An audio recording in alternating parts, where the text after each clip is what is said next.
Hello दोस्तों, स्वागत है आपके अपने चैनल सीएम मैथमेटिक्स क्लासेस में। आज हम इस वीडियो में आपको क्लास 10th का फिजिक्स का प्रथम चैप्टर का जो प्रकाश का प्रवर्तन है उससे रिलेटेड सभी महत्वपूर्ण प्रश्न के बारे में चर्चा करेंगे। आशा करता हूँ आपको ये वीडियो बहुत ही पसंद आएगा। चलिए वीडियो को शुरू करते हैं। जैसा कि आप जानते हैं कि प्रकाश क्या है, प्रकाश की परिभाषा से आप अवगत होंगे, तो हम फिर से इसको एक बार डिस्क्राइब करना चाहेंगे कि प्रकाश क्या है। तो प्रकाश वह कारक है जिसकी सहायता से हम किसी वस्तु को देखते हैं या देखने की चेष्टा करते हैं, या कह सकते हैं कि प्रकाश एक प्रकार का ऊर्जा है। जब धातु की सतह पर पड़ता है प्रकाश, तो अब फोटॉन उत्पन्न करता है। ठीक है, जब प्रकाश धातु की सतह पर पड़ता है तो फोटॉन उत्पन्न करता है। और प्रकाश जो है वह सीधी रेखा में चलता हुआ प्रतीत होता है। और प्रकाश के बारे में हम कह सकते हैं कि प्रकाश जो है अलग अलग माध्यम प्रकाश चाल अलग अलग होती है। जैसा कि आप जानते हैं कि निर्वात में प्रकाश की चाल लगभग 3 लाख किलोमीटर प्रति सेकेंड होती है। निर्वात हम उस माध्यम को कहते हैं जहाँ हवा न हो, यानी शून्य आकाश में, यानी कांस्टेंट जिसको बोला जाता है, यानी अचर। तो जहाँ हवा न होती है उस माध्यम प्रकाश की चाल लगभग 3 लाख किलोमीटर प्रति सेकेंड होती है। और हवा में प्रकाश की चाल करीब करीब 3 लाख किलोमीटर प्रति सेकेंड से कुछ कम होता है, लेकिन अप्रॉक्सीमेट में यानी सन्निकट मान में उसको 3 लाख किलोमीटर प्रति सेकेंड माप लिया जाता है। और जल में प्रकाश की चाल 2.25 लाख कह सकते हैं, यानी 2,25,000 किलोमीटर प्रति सेकेंड होती है। और कांच यानी शीशा जिसको बोला जाता है, उसमें प्रकाश की चाल 2 लाख किलोमीटर प्रति सेकेंड होती है। तो इस प्रकार हम समझे कि अलग अलग माध्यम में प्रकाश की चाल भिन्न भिन्न होती है। अब हम बात करें कि प्रकाश स्रोत क्या है, यानी प्रकाश किन किन वस्तुओं से निकलता है। तो उन वस्तुओं को हम प्रकाश स्रोत कहते हैं, यानी सोर्स ऑफ लाइट कहते हैं। यानी अगर आपको परिभाषा देना पड़ेगा कि प्रकाश स्रोत की परिभाषा आप बताएं, तो आप बताइएगा कि जिन वस्तुओं से प्रकाश निकलता है उसे हम प्रकाश स्रोत कहते हैं, यानी सोर्स ऑफ लाइट कहते हैं। और ये प्रकाश स्रोत जो है वह दो प्रकार से हो सकते हैं, दो प्रकार के होते हैं। पहला जो है वह प्रकाश के प्राकृतिक स्रोत है, दूसरा जो है प्रकाश के मानव निर्मित स्रोत है। तो अब प्रश्न उठता है कि प्राकृतिक प्रकाश स्रोत क्या है और प्रकाश के मानव निर्मित प्रकाश स्रोत क्या है। तो हम कहेंगे कि वैसे प्रकाश के स्रोत जिसका निर्माण मानव ने किया है, यानी जो मैन्युफैक्चरिंग है, यानी जिसको आर्टिफिशियल ढंग से यानी कृत्रिम ढंग से बनाया गया है, तो उसे हम लोग प्रकाश के मानव निर्मित स्रोत कहते हैं। और वैसे पदार्थ जिनका निर्माण प्रकृति ने किया है कि ना, जो स्वयं से उत्पन्न हुआ है, प्रकृति की तरीके से बनाया है, उसे हम प्रकाश के मानव निर्मित स्रोत कहते हैं, प्राकृतिक स्रोत कहते हैं। अब जैसे हम उदाहरण की बात करें तो प्रकाश के प्राकृतिक स्रोत में जैसे सूर्य हो गए, सूर्य, तारे, ये सब प्रकाश के प्राकृतिक स्रोत है। और सूर्य जो है पृथ्वीवासियों के लिए प्रकाश का सबसे बड़ा स्रोत है। यानी हम मुख्य रूप से कह सकते हैं कि हमारे सौरमंडल में प्रकाश का सबसे बड़ा स्रोत कोई है तो वह सूर्य है। सूर्य से बड़ा कोई प्रकाश का प्राकृतिक स्रोत नहीं है। तो आपको ऑब्जेक्टिव का एक प्रश्न कंप्लीट हो गया कि वह प्रकाश का सबसे बड़ा प्राकृतिक स्रोत कौन है, तो वह सूर्य है। ठीक है, अब मानवकृत प्रकाश स्रोत की बात करें, यानी मानव निर्मित प्रकाश स्रोत की बात करें, तो वह जैसे टॉर्च हो गया, लंटेन हो गया, मोमबत्ती हो गया, ट्यूब हो गया, बल्ब हो गया, ये सारे जो है प्रकाश के मानव निर्मित स्रोत है, यानी इनका निर्माण मानव ने स्वयं किया है। ठीक है, अगला हम टॉपिक की बात करें कि चूँकि प्रकाश जो होती है वह विभिन्न ऊर्जाओं का रूप होती है। हम जैसे कि अब पढ़ते हैं कि ऊर्जा ना तो उत्पन्न किया जा सकता है और न ही नष्ट किया जा सकता है। अर्थात ऊर्जा का जो संरक्षण होता है, ऊर्जा का संरक्षण सिद्धांत है, उसमें हम लोग पढ़े हैं कि ऊर्जा तो न तो उत्पन्न किया जा सकता है और न ही नष्ट किया जा सकता है, सिर्फ इसको एक रूप से दूसरे रूप में रूपांतरण किया जाता है। इसी प्रकार प्रकाश भी एक प्रकार का ऊर्जा है, और इसको ऊर्जा है चूँकि, तो इसलिए हम प्रकाश जो है विभिन्न ऊर्जाओं से मिलकर विभिन्न ऊर्जाओं के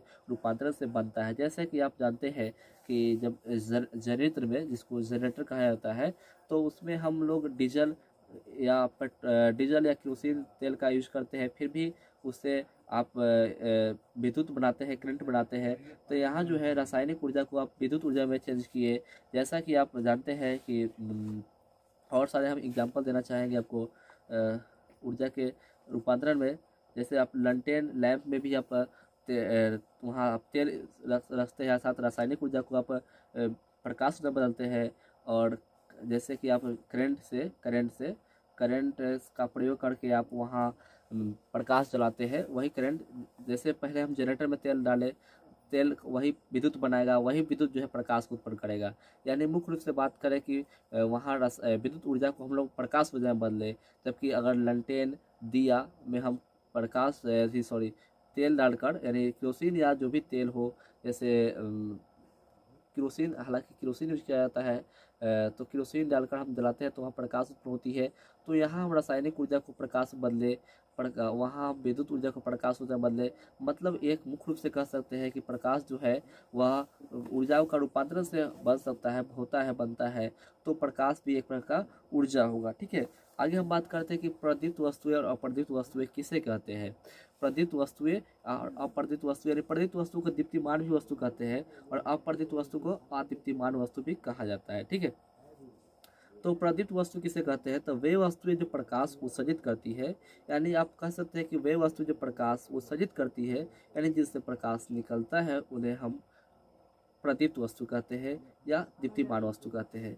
जैसे टॉर्च हो गया, मोमबत्ती हो गया, ये सब से प्रकाश निकलता है। ठीक है, और जैसे कि बिजली का जलता बल्ब हो गया, ये सब प्रकाश के प्रदीप्त वस्तुएं या प्रकाश के दीप्तिमान वस्तुएं कहलाएंगे। ठीक है, और प्रकाश की अप्रदीप्त वस्तु किसे कहते हैं, तो वे वस्तुएं जो प्रकाश उत्सर्जित नहीं करती है, ठीक है, वो प्रकाश के अप्रदीप्त या अदीप्तिमान वस्तु कहते हैं। जैसे मान लीजिए कि टेबल हो गया, कुर्सी हो गया, पत्थर हो गया, पुस्तक हो गया, पौधे हो गया, ये सब प्रकाश के अदीप्तिमान या अप्रदीप्त वस्तुएं कहलाते हैं। ठीक है, अब हम बात करें कि प्रकाश के परिकीर्णन क्या है। ठीक है, तो प्रकाश जब हमारे वायुमंडल से होकर पृथ्वी पर आता है, चूँकि सूर्य की किरणें हमारे धरती पर आता है, तो उसे दो माध्यमों से, मुख्य रूप से एक निर्वात से और एक वायुमंडल, हमारे वायुमंडल यानी हवा से गुजरना पड़ता है।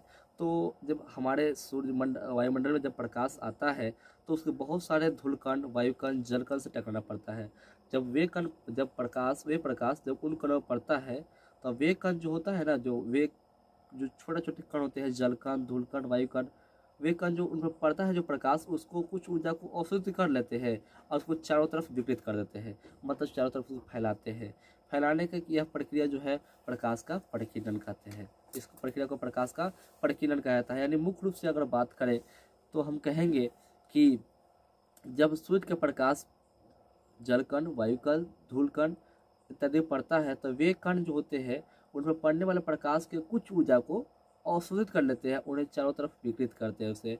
और यही कारण है कि प्रकाश के कारण, प्रकीर्णन के कारण हम दिन में भी वैसे वस्तुओं को देख पाते हैं जहाँ सीधे सूर्य का प्रकाश नहीं पड़ता है। जैसे कि छत के नीचे, छत पर तो सूर्य का प्रकाश पड़ रहा है, लेकिन छत के नीचे सूर्य का प्रकाश नहीं पड़ता है, फिर भी हम दिन में छत के नीचे या कमरे में वस्तुओं को स्पष्ट रूप से देख पाते हैं, क्योंकि प्रकाश जो है वह ऊर्जा को अवशोषित कर वह अंदर, घर के अंदर भी उसको परिकीर्णित करता है, जिसके कारण हम वैसे वस्तुओं को देख पाते हैं जहाँ सीधे सूर्य का प्रकाश नहीं पड़ता है। तो अब आपको कोई प्रश्न पूछेगा कि प्रकाश का परिकीर्णन क्या है, तो आप उसको स्पष्ट रूप से जवाब दीजिएगा कि वे प्रकाश जब सूक्ष्म कण जैसे धूल कण, जल कण, वायु कण पर पड़ता है, तो वे कण ऊपर पड़ने वाले प्रकाश के कुछ ऊर्जा को अवशोषित कर उसे चारों तरफ विकृत करते हैं, और इस प्रक्रिया को प्रकाश का परिकीर्णन कहते हैं। आगे हम बात करेंगे प्रकाश की किरण क्या है। प्रकाश की किरण क्या है, तो देखिए, एक सरल रेखा में चलने वाले प्रकाश को हम प्रकाश की किरण कहते हैं। ठीक है, एक सरल रेखा में कोई भी, क्योंकि प्रकाश सीधी रेखा में चलती है और चलती हुई प्रतीत होती है, तो एक सरल रेखा में चलने वाले प्रकाश को हम प्रकाश की किरण कहते हैं। और वही एक ही सरल रेखा में बहुत सारे किरण अगर चले गई तो उसे हम किरण पुंज कहते हैं, यानी उसको हम बिंब बोलते हैं। बिंब यानी प्रकाश की किरणों को समूह को किरण पुंज यानी बिंब कहा जाता है। किरण पुंज मुख्यतः 3 प्रकार के होते हैं: अपसारी किरण पुंज, समांतर किरण पुंज और अभिसारी किरण पुंज। तो अब बात करें कि अपसारी किरण पुंज क्या है, तो अपसारी किरण पुंज में क्या होता है कि प्रकाश की किरणें एक बिंदु स्रोत से निकलकर फैलती चली जाती है। जैसे कि आप बात करें, जब आप टॉर्च जलाते हैं तो आप महसूस करते हैं कि टॉर्च का जो प्रकाश है वह, उसका जो नियर पॉइंट है उसका लाइट का, वहाँ तो कम होता है, लेकिन धीरे धीरे वो फैलता चला जाता है कि ना। तो वहाँ आप कह सकते हैं कि प्रकाश का यहाँ जो है वह अपसारी किरण पुंज का उत्पन्न हुआ है। यानी जिस किरण पुंज प्रकाश से किरण एक बिंदु स्रोत से निकलती है लेकिन वहाँ से फैलती चली जाती है, तो उन्हें प्रकाश के अपसारी किरण पुंज बोलते हैं। दूसरा है कि प्रकाश का समांतर किरण पुंज, मतलब इस प्रकार किरण पुंज में जो होता है प्रकाश की किरणें एक दूसरे के समांतर होती है। जैसे कि आप 3 टॉर्च को जलाइए और तीनों को पैरेलल रखिए, यानी समांतर रखिए, तो हम उसको बोलेंगे प्रकाश के समांतर किरणपुंज। अभिसारी किरणपुंज में क्या होता है कि इस प्रकार की किरणपुंज में प्रकाश से किरणें जो होती है किसी एक बिंदु से पर आकर मिलती है या मिलती हुई प्रतीत होती है।